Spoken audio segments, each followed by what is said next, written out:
કવિની સુંદર એવી કલમે લખાયેલ આ આખી ગાંડી ગીરની તમામ પશુ પંખીની વેદના ભરેલા સૂર, જેને કહેવાય કે પશુ પંખી પણ એની ભાષાની અંદર કાંઈ વાત કરતા હોય. અને અત્યારે અષાઢ મહિનાની જેને હેલી મંડાય અને કાળા ડિબાંગ આકાશમાં વાદળા છા હોય, ખડાવું જામી હોય, વેલાની જેમ આપની અંદર વીજળીઓ નાટારામ કરતી હોય અને અનેક પશુ પંખીઓ જે વર્ષા ઋતુનો આનંદ મનાવતા હોય.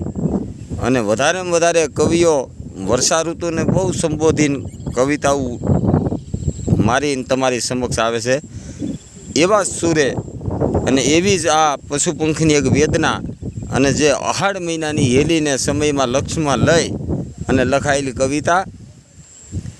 મધરાતે જામી અષાઢો નિહેલી નવજો બને, નદીયું રામતે ચડેલી મધરાતે જામી અષાઢો નિહેલી નવજો બને, નદીયું રામતે ચડેલી નવજો બને, નદીયું રામતે ચડેલી.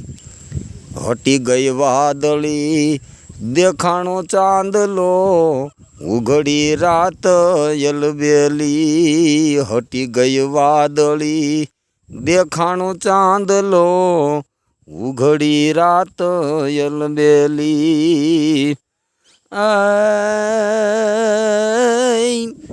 ભીંજેલા વાળ જેમ સુકાવે ભામીની, અટરીએ યલબેલી મધરાતે જામી અષાઢો નિહેલી નવજો બને, નદીયું રામતે ચડેલી નવજો બને, નદીયું રામતે ચડેલી. જેમ આબની અંદર એમ કહેવાય કાળી ડિબાંગ વાદળી હોય ને એમાં વાદળી હટી જાય, ચાંદલાના દર્શન થાય. અને ભીંજેલા વાળ જેમ સુકાવે ભામીની, અટારીએ અલબેલી. કોઈ સ્ત્રી એમ કહેવાય ભીંજાયેલા વાળ હોય ને આમ સૂકવતી હોય, અને જેવું આબની અંદર દૃશ્ય ભામિનીનું આવે ને એમ કવિ સંબોધીને એને કહે છે.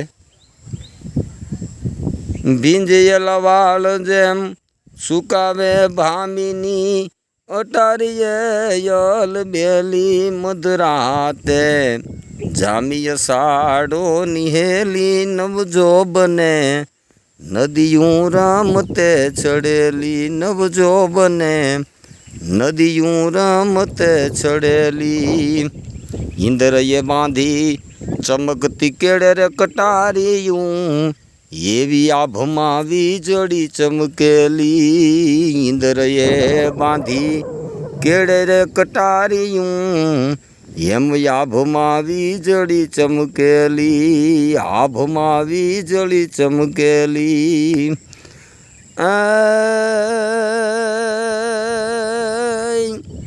રીસડિયું મળીને રમે રાસડે, સેમ સાહેલી ઘૂમરે વળેલી મધરાતે જામી અષાઢો નિહેલી નવજો બને, નદીયું રામતે ચડેલી નવજો બને, નદીયું રામતે ચડેલી. મોર બપૈયાના મીઠાએ સૂરમાં, કંઈક વિરહની વેદના ઉભરેલી. મોર બપૈયાના મધુરા સૂરમાં, વિરહની વેદના ભરેલી, વિરહની વેદના ભરેલી.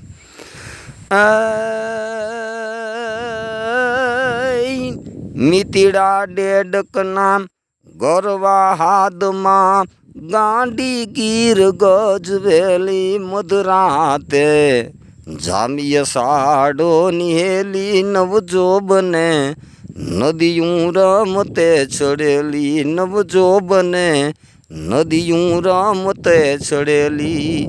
મીતીડા નામનું પક્ષી છે ને જાજુ જંગલની અંદર તે જોવા તમને મળે.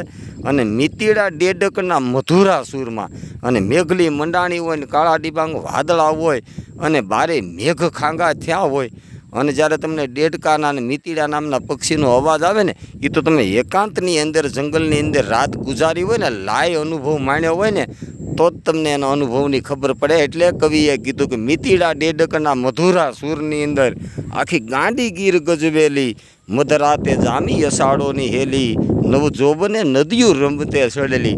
અને 999 નદીઓ એમ કહેવાય સમુદ્રને મળવા માટેની જેની આતુરતાપૂર્વકની ડોટ હોય અને 9-12 મેઘ ખાંગા થયા હોય ધરતીને ભીંજવી રહ્યા હોય એમ મેઘરાજા પણ ધરતીને મળવા માટે જેમ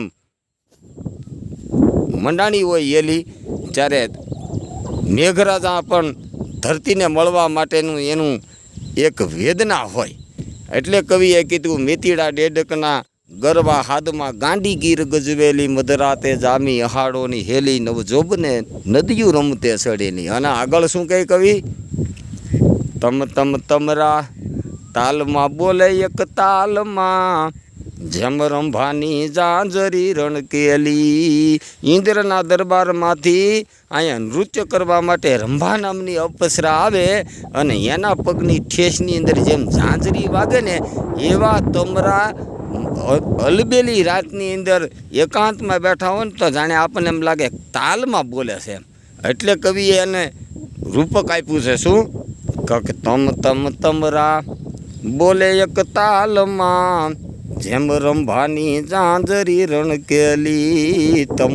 તમરા બોલે એક તાલમાં જેમ રંભાની જાંજરી રણકેલી.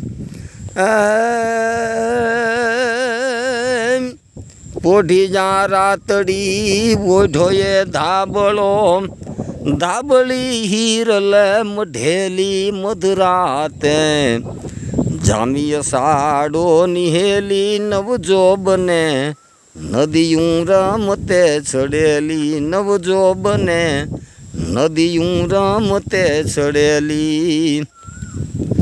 તગમગ ઓલા તેજી પતંગિયા અંધારી રાત યલબેલી. તગમગ ઓલા ઉડે તેજી પતંગિયા અંધારી રાત યલબેલી. રાજ કહે મુઈ ઉભેલી ભામીની જેમ શેથમાં સિંદૂર ભરેલી મધરાતે જામી અષાઢો નિહેલી નવજોબને નદીયું રમતે ચડેલી. મધરાતે જામી અષાઢો નિહેલી નવજોબને નદીયું રમતે ચડેલી. નવજોબને નદીયું રમતે ચડેલી. નવજોબને નદીયું રમતે ચડેલી. નિલેશભાઈ જાની બોરડી.